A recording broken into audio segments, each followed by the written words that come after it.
Daylight, my MVVs, welcome. Ooni of Ife is alleged to have, warned Oletik not to be too high-handed and not to ever try to embarrass others like that in public again. That it is not acceptable by him, no matter the circumstances. They already know their duties as wives in the palace of the Ooni of Ife. No matter how you feel about others, you don't want to show it in public. That Kabiyesi was very upset, and that evening Kabiyesi called her to order and told her that can never ever repeat itself again.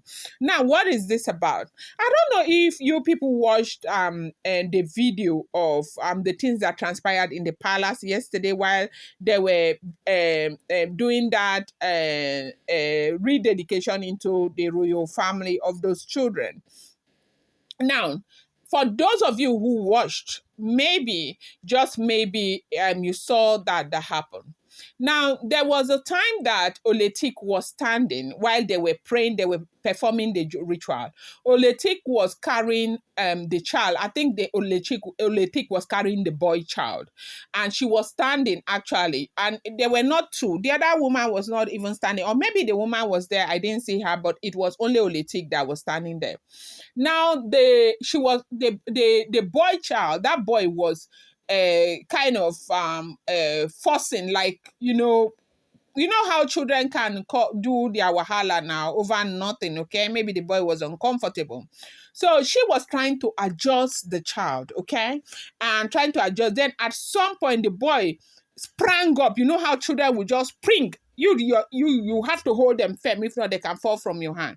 So at that time, Oletik was struggling with a fan, that small fan she was carrying. For those who watched it, I'm sure you know what I'm talking about. She was struggling with that small fan she was holding. Then Blow Blow and Ikpi, they were the first, that line of seat, Blow Blow was sitting at the extreme end, Ikpi was sitting at the second end, followed by other people.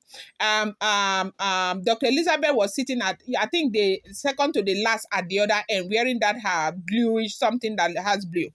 So you saw that when that boy sprang up and they saw some minor distress, Oletik and Blow Blow, Ikpe and Blow Blow, they stretched forth their hand. They wanted to help, to see why they wanted to carry the fan or something.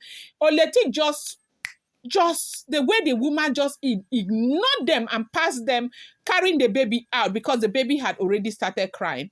And, that incident there showed that, the wahala is not a small thing, because she was just frowning her face when they brought out their hands to try and help. Maybe they wanted to hold the fan for her or what. They just wanted to help. Two of them made effort, and she just, ignored them and frowned so much and just left.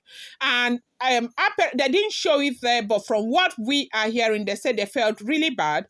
And that was the issue that they brought before Kabiyesi, because she did that in public. And, for me, I want to believe that, in so many different cases, some people would have just left that thinking that maybe she was overwhelmed at that instant, because the boy was crying already and making a lot of noise. And that was why she passed the way she passed. But these women didn't take it that way. I think they took it personal, and they said Kabiyesi really, because it looked, Kabiyesi was sitting directly in front of them. And if you know something about Kabiyesi is very observant, and he would just be looking up and down and all of that, being very quiet, doing his own thing, but he saw what happened there. And because he saw, like, this is not something they told him, it was a first-hand this thing, because he was there, he saw what happened. They said when they sat down, he told Oletik that can never ever repeat itself again. That whatever they want to do, they do it in private and not in public.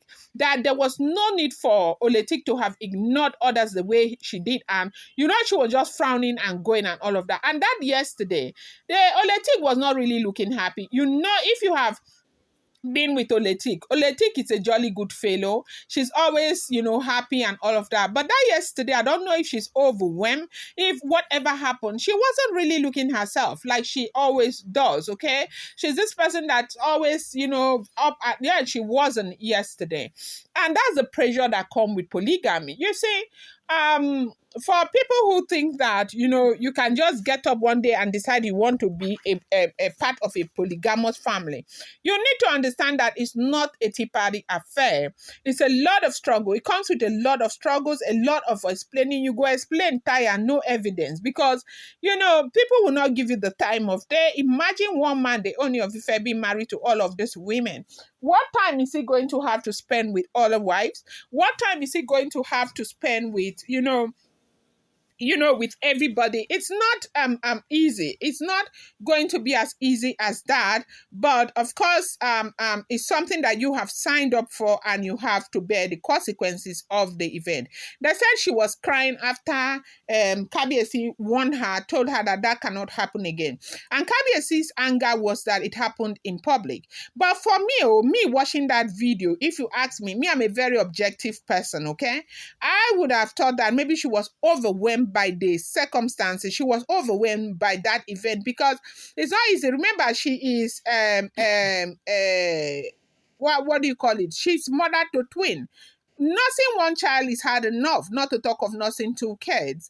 And before she came, she had to make sure the kids were fine, everybody was okay, that. And maybe she was just typically overwhelmed. And it's even possible that when they stretched for their hands to help, she didn't even say it, because she was focused on taking the child out of that place, because the child started crying and making noise while they were performing the ritual.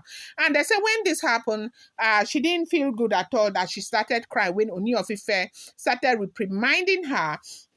At least that's the information we got. Do know that I wasn't there. These are all alleged information. I even saying that she came back to the palace, or she is in the palace, is all alleged. From my own end, it's alleged, because I'm not there. I do not live with them. I do not I'm not related to them.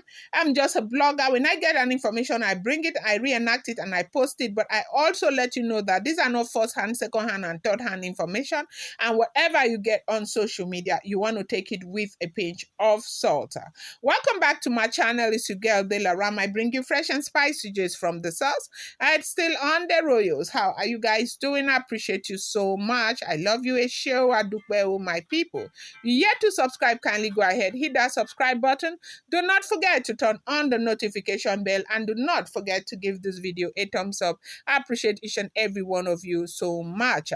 Now, no, they said Oletik was crying the entire time because she was not happy with, what the Ooni of Ife said to her, and that she came back to the palace. She wasn't even really that happy because of a lot of things that had happened, right there in the palace of the Ooni of Ife. I'm going to bring you more update. I appreciate you guys so much. Thank you.